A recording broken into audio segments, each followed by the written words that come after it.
Hi ಎಲ್ಲರಿಗೂ ನಮಸ್ಕಾರ. Welcome back to my channel Prema's world. Okay, ಇವತ್ತು ನಂದು day 5 of 21 days weight loss challenge. ಇವತ್ತು 5ನೇ ದಿನ. ಅಂತೂ ಇಂತೂ 4 ಡೇಸ್ ಕಂಪ್ಲೀಟ್ ಆಯಿತು. 5 ಡೇಸಿಗೆ ಬಂದೆ ನಾನು. ಬಟ್ ಇವಾಗ ಏನು ಅನಿಸ್ತದೆ, ಫುಲ್ಲು ಕ್ರೇವಿಂಗ್ ಅನಿಸ್ತಾ ಇದೆ. ಅಂದರೆ ಇವತ್ತಂದರೆ ಆ್ಯಕ್ಚುಲಿ ರಾತ್ರಿ ಫುಲ್ ನಿದ್ದೆ ಆಗಲಿಲ್ಲ, ಯಾಕಂದರೆ ಮಳೆ ಬಂತು ಮತ್ತು ಕರೆಂಟ್ ಇರಲಿಲ್ಲ. ಸೊ ನಾನು 1 ಗಂಟೆ ಅಥವಾ 1 ಗಂಟೆ ಅನಿಸುತ್ತೆ ಅವಾಗ ಮಲಗಿದ್ದೀನಿ. ಮತ್ತೆ ಬೆಳಗ್ಗೆ ನನ್ನ ಮಗಳು ಆ್ಯಸ್ ಯೂಶುವಲ್ ಟೈಮಿಗೆ 5:30 ಅವಳು. ಸೊ 5:30ಗೆ ಅವಳು ಎಬ್ಬಿಸಿದ್ಲು. ಮತ್ತು ನಾನು 6ಗೆ ವಾಕಿಂಗ್ ಹೋದೆ. ಸೊ ಫುಲ್ಲು ನಿದ್ದೆ ಇರಲಾರ್ದಕ್ಕೂ ಏನೋ ಫುಲ್ಲು ಒಂಥರ ಫುಲ್ ಡೇ ಕ್ರೇವಿಂಗ್ಸ್ ಇವತ್ತು ನನಗೆ. ಹೆಂಗಂದರೆ ತಿನ್ನಬೇಕು ಅಂದರೆ ಏನು ನೋಡಿದರೆ ಹಶು ಅನ್ನಿಸ್ತಾ ಇತ್ತು. ಮೇ ಬಿ ಆ 5th ಡೇ ಅಂತೇನೋ, ಅಥವಾ ನಾನು ಕಂಟ್ರೋಲ್ ಮಾಡಿದ್ನಿ ಅಂತ ಹೇಳೇನೋ, ಅಥವಾ ನಿದ್ದೆ ಆಗ್ಲಾರ್ದಕ್ಕೋ ಒಂದು ತಿಳಿಲಿಲ್ಲ. ಫುಲ್ ಡೇ ಏನು ಮಾಡ್ಬೇಕು ಅಂತೇಳಿ ಆ್ಯಕ್ಚುಲಿ 12 o'clock ಬ್ರೇಕ್ ಮಾಡಬೇಕಿತ್ತು ನಾನು ಫಾಸ್ಟು. ಬಟ್ ಇವತ್ತು ತಡ್ಕೊಳಕ್ಕಾಗಲಿಲ್ಲ. ಬಟ್ ಏನು ಎಂಟಿ ಸ್ಟಮಕ್ ಮಾತ್ರ ಕಾಫಿ ಲೆಮನ್ ಕುಡಿದಿದ್ದೆ, ಮತ್ತು ಹೊಳೆ ಜೀರಾ ನೀರು ಕುಡಿದಿದ್ದೆ. ಬಟ್ ಆದರೂ 11 ಗಂಟೆಗೆ ನನ್ನ ಲಿಮಿಟ್ ಕ್ರಾಸ್ ಆಯ್ತು ಅನ್ನಿಸ್ತು. ಸೊ ನಡಿ ಅಂಥೇಳಿ ಅವಾಗ ಈಗೆಲ್ಲ ಮಾಡ್ತಾರಲ್ರಿ, ಅಂದರೆ ಇವಾಗ ನಮ್ಮ ಮಮ್ಮಿ ಪುಂಡೆ ಸೊಪ್ಪು ಅಂತ ಗೊತ್ತಿರ್ಬೋದು, ಆ ಸೊಪ್ಪುದು ಚಟ್ನಿ ಮಾಡಿದರು. ಸೊ ಓಕೆ, ಅದೇ ಸೊಪ್ಪುದು ಏನಾದರೂ ಹಣ್ಣು ತಿನ್ಬೇಕಂದ್ರೆ ಪಪ್ಪಾಯತ್ತು, ಮತ್ತೆ ಅದು ತಿಂದರೆ ಮತ್ತೆ ತಿನ್ಬೇಕು ಅನಿಸುತ್ತೆ. ಬೇಡ ಬಿಡಿ ಇವತ್ತು ಊಟನೇ ಮಾಡ್ತೀನಿ ಸೊ ಅಂದ್ಕೊಂಡು ಇವತ್ತು ಡೈರೆಕ್ಟ್ ನಾನು ಫಾಸ್ಟ್ ಬ್ರೇಕ್ ಮಾಡಿದ್ದು ಊಟದಿಂದನೇ. ಸೊ ಅದು ಫುಲ್ಲು ಪುಂಡೆ ಸೊಪ್ಪು ಚಟ್ನಿ ಏನು ಮಾಡಿದ್ವಲ್ಲ, ಫುಲ್ಲು ಸ್ಪೈಸಿ ಇದೆ. ಅದನ್ನೇ ಮತ್ತೆ ರೊಟ್ಟಿ ತಿಂದಿದ್ದೀನಿ. ಮೇ ಬಿ 2 ರೊಟ್ಟಿ ತಿಂದಿನಿ. ಅಂದರೆ ಅದು ಗ್ರಾಮ್ ಲೆಕ್ಕ ನೋಡಿದ್ರೆ ಕಡಿಮೆನೇ ಇರುತ್ತೆ. ನಮ್ಮೆಲ್ಲ ರೊಟ್ಟಿ ಅಂದರೆ ಉತ್ತರ ಕರ್ನಾಟಕದ ಎಸ್ಪೆಷಲಿ ಕಡೆ ಹುಬ್ಳಿ ಸೈಡು, ಬಾಲ್ಕೋಟ್ ಸೈಡ್ ರೊಟ್ಟಿ ಅಂದರೆ ತೆಳ್ಳಗೆ ರೊಟ್ಟಿ ಇರ್ತವೆ. ಸೊ ಆ ರೊಟ್ಟಿ ಹೆಂಗಿತ್ತಲ್ಲ ತಿಂದ್ಬಿಟ್ಟಿನಿ. ಬೆಳಗ್ಗೆ ಫಾಸ್ಟ್ ಬ್ರೇಕ್ ಮಾಡಿದ್ದೆ ಆ ರೊಟ್ಟಿ ಮತ್ತು ಪುಂಡೆ ಸೊಪ್ಪು ತಿಂದಿರೋದ್ರಿಂದ. ಸೊ ನಮ್ಮ ಮಮ್ಮಿ, ಯಾಕಮ್ಮ ಇವತ್ತು 12 ಗಂಟೆಗೆ ತಿನ್ನೋಕ್ಕೆ ಇಷ್ಟು ಜಲ್ದಿ ತಿಂತಾ ಇದೆ ಅಂತ ಕೇಳ್ತಾ ಇದ್ಲು. ಇಲ್ಲಿ ಮಮ್ಮಿ ನನಗೆ ಹಶು ಆಗಿದೆ ಅದಕ್ಕೆ ತಿಂತಾ ಇದ್ದಂತೆ ಅಮ್ಮಗೆ ಹೇಳಿದೆ. ಸೊ ಈ ಥರ ಆಗ್ಬಿಡ್ತು ಇವತ್ತು. ಸೊ ಹಣ್ಣು ಬದಲಿ ನಾನು ಊಟ ಮಾಡಿದೆ. ಸೊ ಹಿಂಗೆ ಆಗ್ತಿರ್ತಾವ. ಯಾಕಂದರೆ ನಾವು ಮನುಷ್ಯರೇ ತಾನು ಎಷ್ಟಂತ ಕಂಟ್ರೋಲ್ ಮಾಡೋಕ್ಕಾಗುತ್ತೆ. ಸೊ ಬಟ್ ನಾವು ನೆಕ್ಸ್ಟ್ ರೂಟೀನ್ನ ನಾವು ಕಂಟಿನ್ಯೂ ಮಾಡಬೇಕು ಅನ್ನೋದು ಇರಬೇಕು ಅಷ್ಟೇ ನನಗೆ. ಸೊ ನಾನು ಅಲ್ಲಿ 2 ರೊಟ್ಟಿ ತಿಂದೆ, ಪುಂಡೆ ಸೊಪ್ಪು ಚಟ್ನಿ ತಿಂದೆ. ಸೊ ಅಷ್ಟಕ್ಕೆ ಮುಗಿಸಿದೆ. ಮತ್ತೆ ಏನು ಅನ್ನಿಸ್ತು, ಮತ್ತೆ ಹಶುವಾಗ್ಯದ ಅನ್ಸಕತ್ತು. ನಮ್ಮ ಮಮ್ಮಿ ಅಂದರು, ಒಂದ್ಸಲ ತಿನ್ನಕ್ಕೆ ಸ್ಟಾರ್ಟ್ ಮಾಡಿದೆ ಅಂದರೆ ತಿನ್ಬೇಕು ಅನಿಸುತ್ತೆ ನಿನಗೆ, ಅದಕ್ಕೆ ಜಾಸ್ತಿ ನೀರು ಕುಡಿ ಅಂತ. ಸೊ ಮತ್ತೆ ನೀರು ಕುಡಿತಾ ಇದ್ದೆ. ಸೊ ಅವ್ರು ಹೇಳಿದ ಅಡ್ವೈಸನ್ನ ಫಾಲೋ ಮಾಡಿದಾಗ ಸ್ವಲ್ಪ ಕ್ರೇವಿಂಗ್ ಕಂಟ್ರೋಲ್ ಆಗ್ತಾ ಅಂತಂದ್ರು. ಮತ್ತೆ ನೈಟಿಗೆ ಅದೇ ಅನಿಸ್ತು. ಓಕೆ, ವಾಟ್ ಎವರ್, ನನಗೆ ಇವತ್ತು ಕ್ರೇವಿಂಗ್ಸ್ ಜಾಸ್ತಿ ಇದೆ ಅಂತೇಳಿ ಅಮ್ಮ ಅದೇನಂತಾರೆ, ಏನು ಮಾಡಿದ್ರು, ಮಾವಿನಕಾಯ್ದು ಸೀಕರ್ಣಿ ಅಂತ ಕರಿತೀವಲ್ಲ, ಸೊ ಮಾವಿನಕಾಯಿ ಬಂದಿದ್ದು ತೊಗೊಂಡಿಟ್ಟಿದ್ರು. ನಾನೆಲ್ಲ ಕ್ಲೀನ್ ಮಾಡಿಟ್ಟಿದ್ದೆ ಫ್ರೀಜರಲ್ಲಿ. ಸೊ ಅಮ್ಮ ಸೀಕರ್ಣಿ ಮಾಡಿದ್ರು. ಸೊ ನನ್ನ ಮಗಳಿಗೆ ಚಪಾತಿ ಮಾಡಿಕೊಟ್ಟೆ. ಸೊ ಸೀಕರ್ಣಿ ಚಪಾತಿ ನೋಡಿದ್ನ ಆ್ಯಸ್ ಯೂಶುವಲ್ ಮೊದಲೇ ಕ್ರೇವಿಂಗ್ಸ್ ಇವತ್ತು. ಸೊ ಆ ಕ್ರೇವಿಂಗಿಗೆ ಮತ್ತೆ ಬಿಸಿ ಚಪಾತಿ ಒಂದೇ ತಿಂದಿದ್ದು, 1 ಚಪಾತಿ ಮತ್ತು ಸೀಕರ್ಣಿ ಅದು ಸ್ವೀಟ್ದು, ಬಟ್ ಬೆಲ್ಲ ಹಾಕಿದ್ದು, ಸಕ್ಕರೆ ಅಲ್ಲ, ಅದನ್ನು ಸ್ವಲ್ಪ ಹಾಕಿದ್ದಾರೆ. ಆದರೂ ಇಷ್ಟು ತಿಂದೆ ನಾನು. ಒಂಥರ ಚೀಟ್ ಮಾಡ್ತಾ ಇದ್ದೀನಿ ಅನ್ನೋ ಅನಿಸ್ತಾ ಇತ್ತು. ಬಟ್ ನಂದು ಏನು ಈಟಿಂಗ್ ವಿಂಡೋ ಒಳಗಿತ್ತು. ಇಂಟರ್ಮಿಟೆಂಟ್ ಫಾಸ್ಟಿಂಗ್ ಒಳಗೆ ಈಟಿಂಗ್ ವಿಂಡೋ ಒಳಗೆ ತಿನ್ಬೋದಿತ್ತಲ್ಲ. ಸೊ ಓಕೆ, ತಿಂದ್ಬಿಡ್ತೀನಿ, ಇಲ್ಲಾಂದರೆ ಅದೇ ಅನ್ನಿಸ್ತಾ ಇರ್ತದೆ ಅಂಥೇಳಿ ಓಕೆ ಅಂದ್ಕೊಂಡು ನಾನು ಇವತ್ತು ಏನಂದರೆ ಸೀಕರ್ಣಿ ಮತ್ತು ಚಪಾತಿ ಅವನು ತಿಂದೆ. ಚೆನ್ನಾಗಿ ಮೆತ್ತಗ ಅಮ್ಮ ಮಾಡಿಕೊಟ್ರೆ ಅಮ್ಮನ ಕೈಯಲ್ಲಿ ತಿನ್ನೋದೇ ಇದೆ ನೋಡ್ರಿ. ಅದೃಷ್ಟ ಮಾಡ್ಬೇಕು ಅಮ್ಮನ ಕೈಯಲ್ಲಿ ತಿನ್ನೋರಂದರೆ. ಸೊ ನಾನು ಅಮ್ಮನ ಮೇಲೆ ಇರೋದ್ರಿಂದ ಅಮ್ಮನ ಕೈಯಿಂದ ಫುಲ್ ಹೆಲ್ಪ್ ಮಾಡ್ಕೋತಾ ಇದ್ದೀನಿ. ಸೊ ಚಪಾತಿ ಸೀಕರ್ಣಿ ತಿಂದೆ. ಸೊ ಇವತ್ತು ಇಷ್ಟೇ ತಿಂದಿದ್ದು. ಮತ್ತು ಹಾಗಾಗಿ ತಿಂದಿದ್ದಕ್ಕೆ ಜಾಸ್ತಿ ಆಗಿದೆ ಅಂತೇಳಿ 2 ಟೈಮ್ ಗ್ರೀನ್ ಟೀ ಕುಡಿದೆ.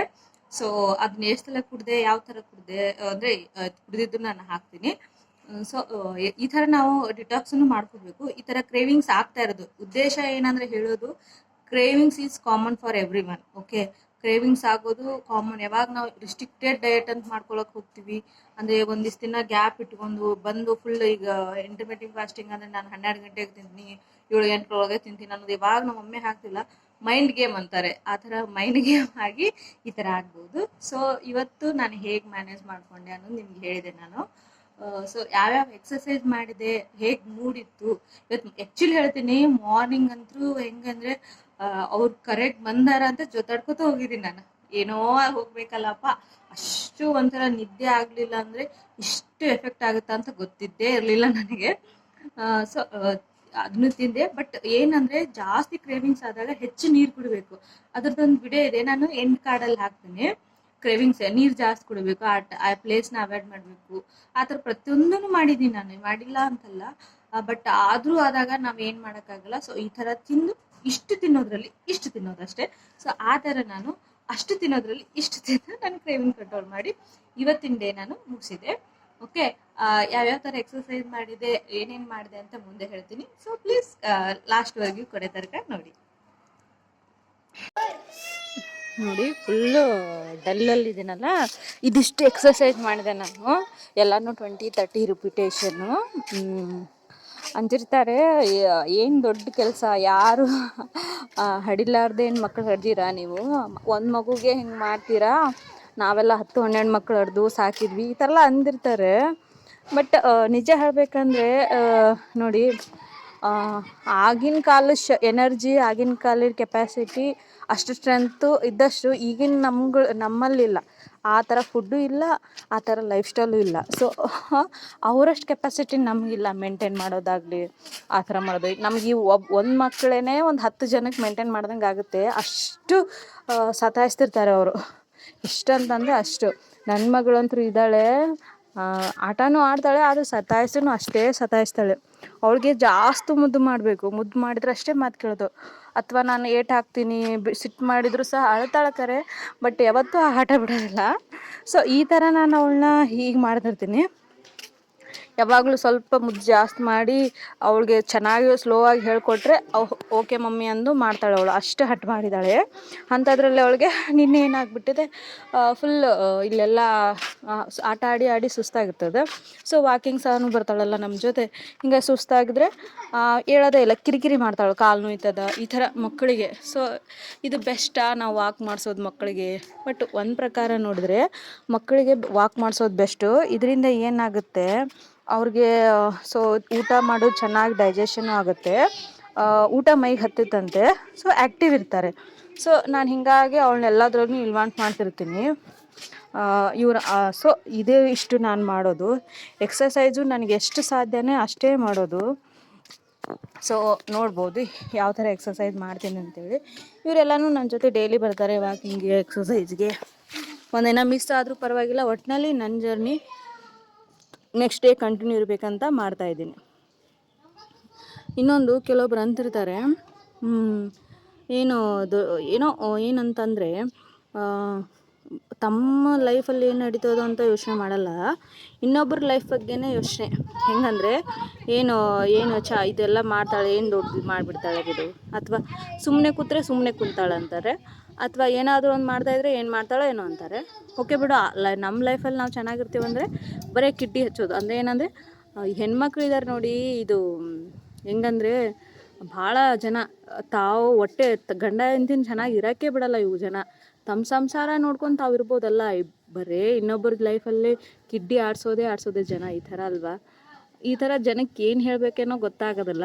ಬಟ್ ಅವ್ರ ಲೈಫು ಅವ್ರಿಷ್ಟ ಅಂತ ಬಿಟ್ಬಿಡ್ಬೇಕು ಅನಿಸುತ್ತೆ. ಬಟ್ ಇದು ಅಂದರೆ ಸತ್ಯ. ಒಬ್ಬರು ಹೆಣ್ಮಕ್ಳು